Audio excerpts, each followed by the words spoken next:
Welcome to another beautiful day, another podcast. At sa tamang kanta, may tamang sayaw. Hatid namin sa inyo ang Likhang Midya FM. Magandang araw mga kamedya! I am Patty de los Trinos and together with me is... Hi guys! Ako naman ay si Justin de la Rosa and kami ang inyong mga resident kamedya. So, kamusta ka naman dyan, Patty? Ako kasi sobrang saya at excited ko ngayon dahil nagkasama ulit tayo sa isang podcast para sa ating mga kamedya.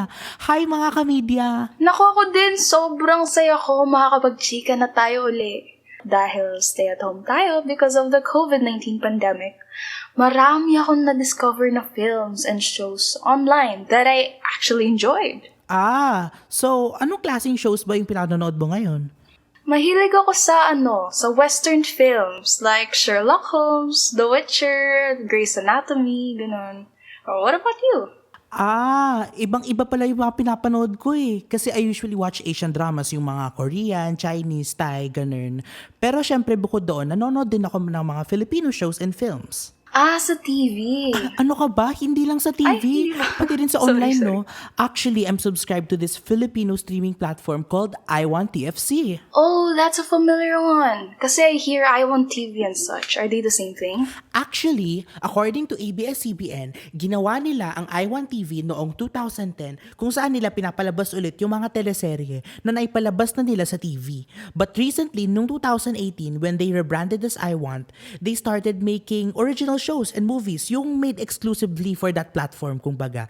And just this September 2020, nag-merge ng iWant with TFC Online to form iWantTFC, the home of Filipino stories. Tuloy lang! Ganun ba? Wow, that's interesting. A Filipino online streaming platform made not only for Filipinos but worldwide, no? Wow, okay, let's know more about this kay Justin. And I'm sure marami ding hindi pa updated about it. So, let's dive into our very first segment, ang Kalikhang Chika. Sa segment na ito ay makakausap natin ang isang eksperto sa isang specific na field ng media o entertainment o ang tinatawag natin na kalikha. Para sa ating episode for today, makakapanayam natin ang isang kalikha na involved sa paggawa at pag-conceptualize ng mga palabas at pelikula sa itinuguriang Home of Filipino Stories, iWantTFC.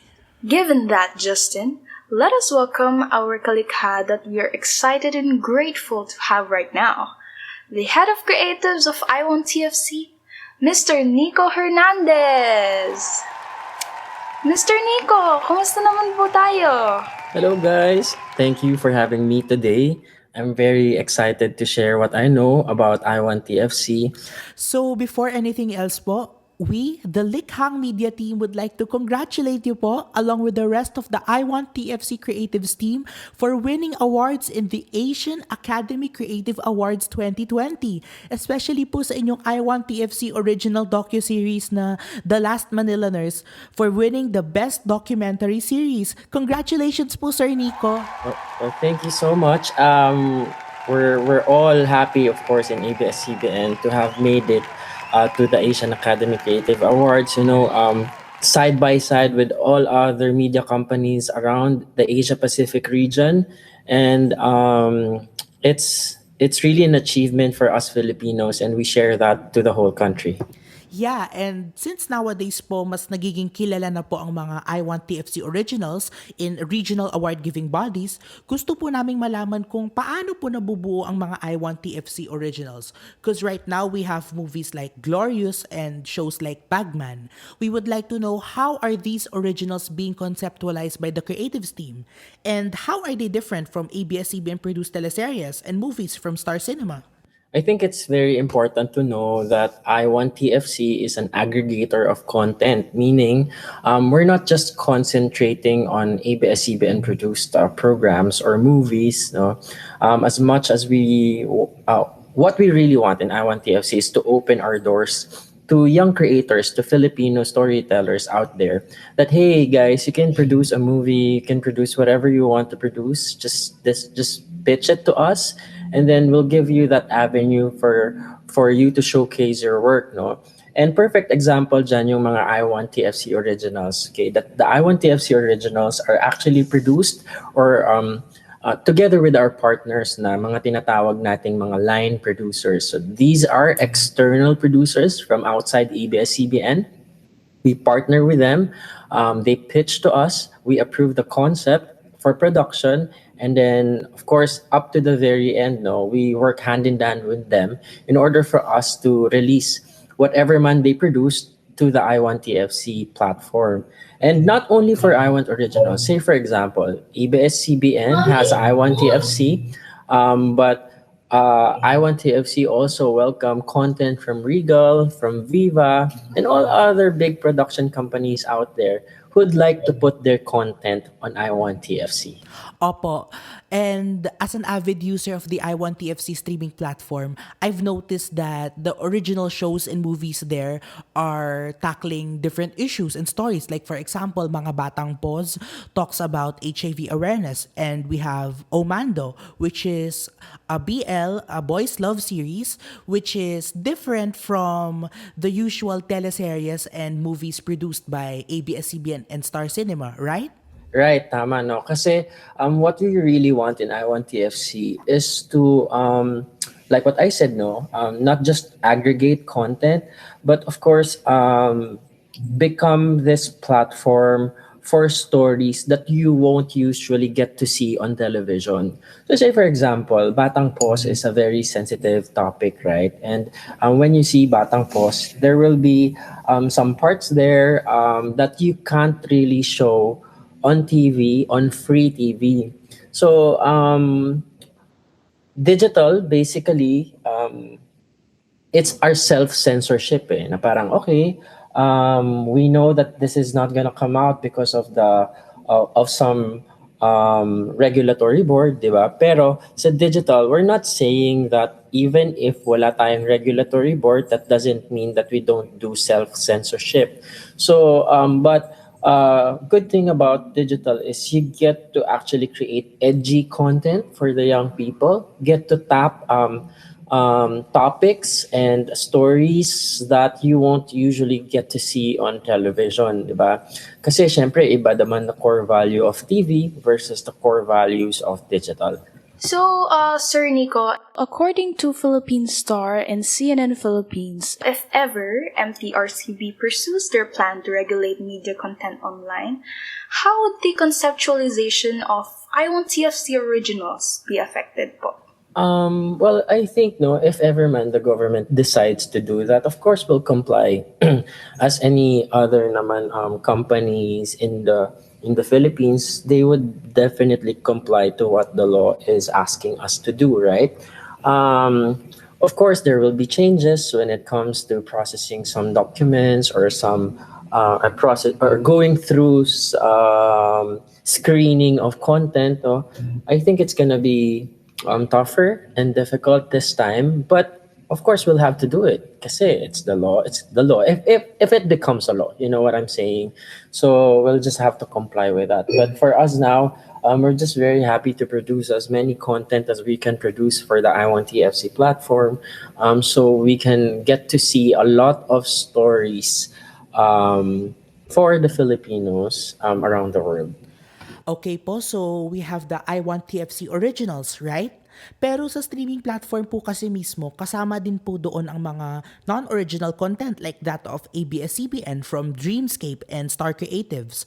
Knowing that these shows are also included in the streaming platform, how do the iWantTFC originals compete with them?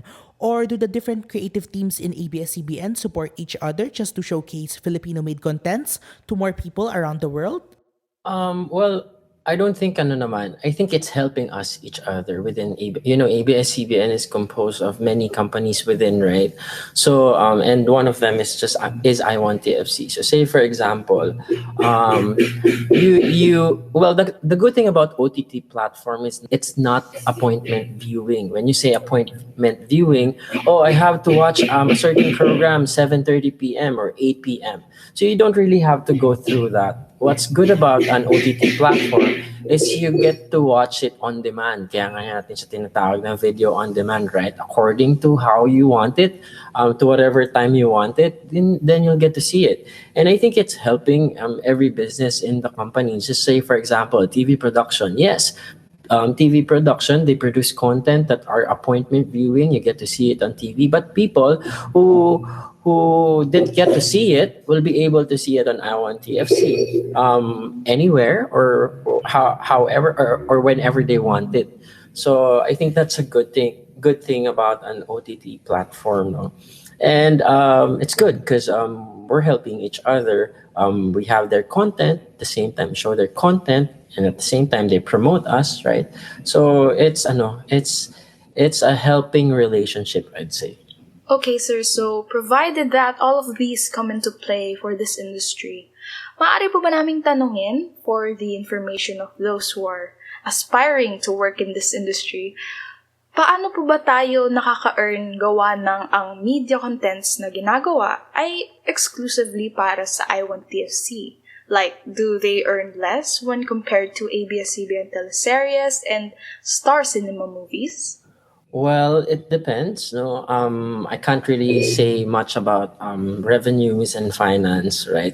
But I think what's good about showing your content in digital platform and an OTT platform is you get to have that opportunity to showcase your talent or your work at full length level. So say for example, when you get to air a short clip on TV, it's gonna cost you a lot of money, right? But here, I'm not saying it's not gonna cost you a lot of money. It'll still, right? But you get to have that bigger window, I'd say, or more time for you to showcase a certain content. And a lot of people can see it kasi now that iWantTFC is available worldwide, it's not just available or geotagged in the Philippines. People will get to see it all over the world, and not just for Filipinos, no, but also for foreigners who'd like to check out Filipino content. So now what I'm saying is the avenue is becoming bigger and bigger for content creators, for young filmmakers to showcase their content. Alright, so for our last question po, sir, gusto po sana naming malaman ng inyong opinyon sa kung paano ito makakaapekto sa ating mga manonood, especially Filipinos. What do you think could be the impact of iWantTFC as a Filipino online streaming platform for Filipinos today?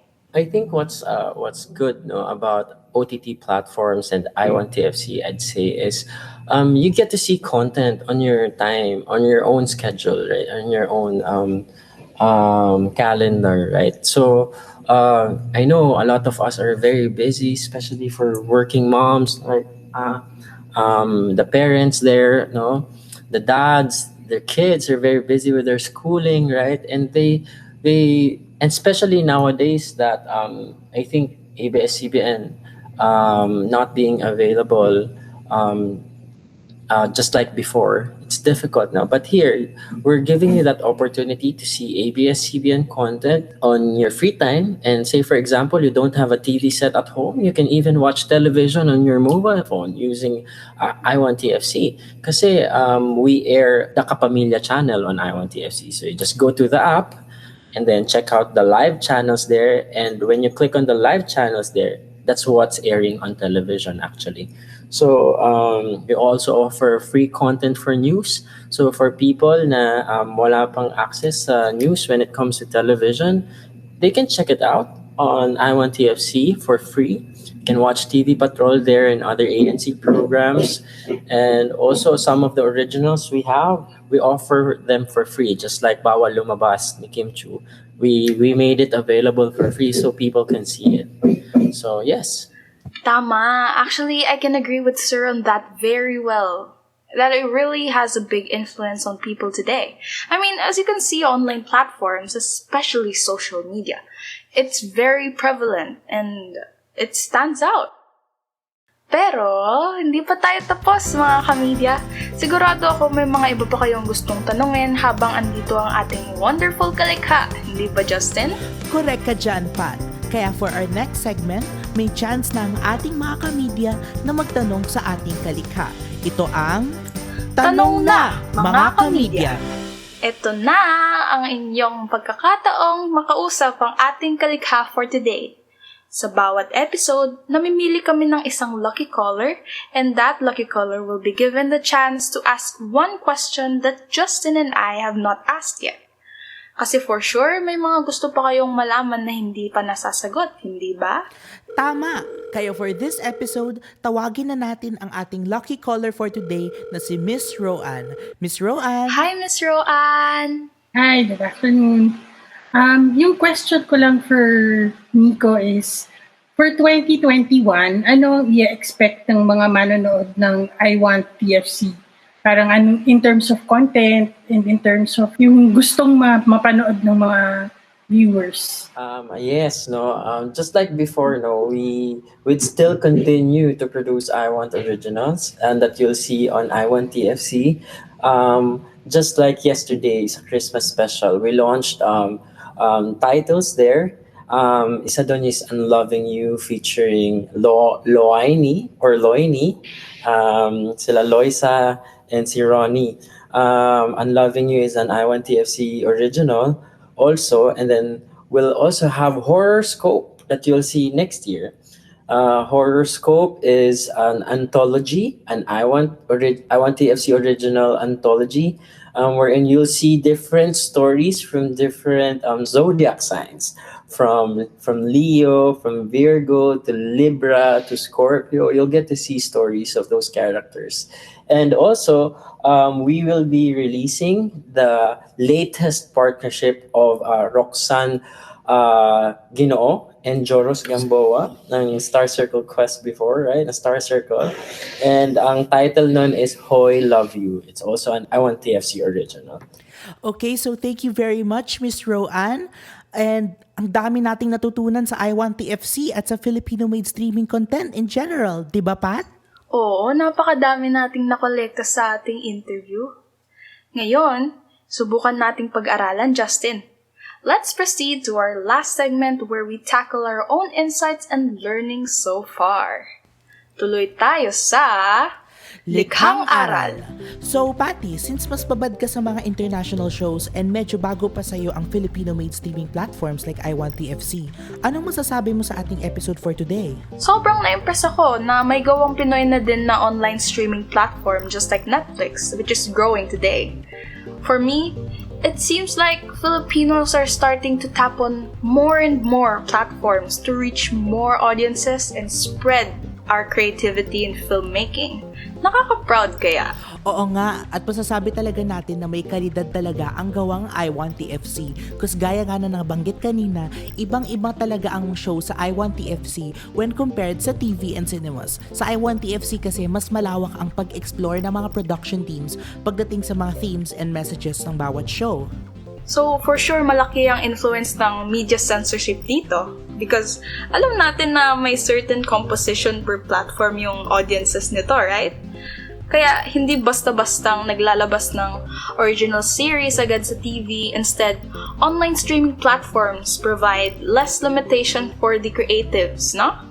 Kaya having this amazes me because ngayong lumalawak na ang paggamit ng online platforms, it can revolutionize the way Filipinos view films that can actually initiate different discourses, therefore creating more perspectives, which is great. Tama! So we would like to thank iWantTFC for providing us original quality content to Filipinos and to the rest of the people around the world. And thank you very much, Mr. Nico Hernandez, sa pakikibahagi po sa aming programa. Maraming salamat, Justin and Patrice. So, mga kamedya, dito po nagtatapos ang aming episode for today, which I think was very fruitful. Don't you think, Justin? Correct ka dyan, Pat. Hanggang sa muli, mga kamedya, ako'y si Justin de la Rosa. At ako si Patty de los Trinos na nagsasabing sa tamang kanta, may tamang sayaw. Hatid namin sa inyo ang Likhang Midya FM.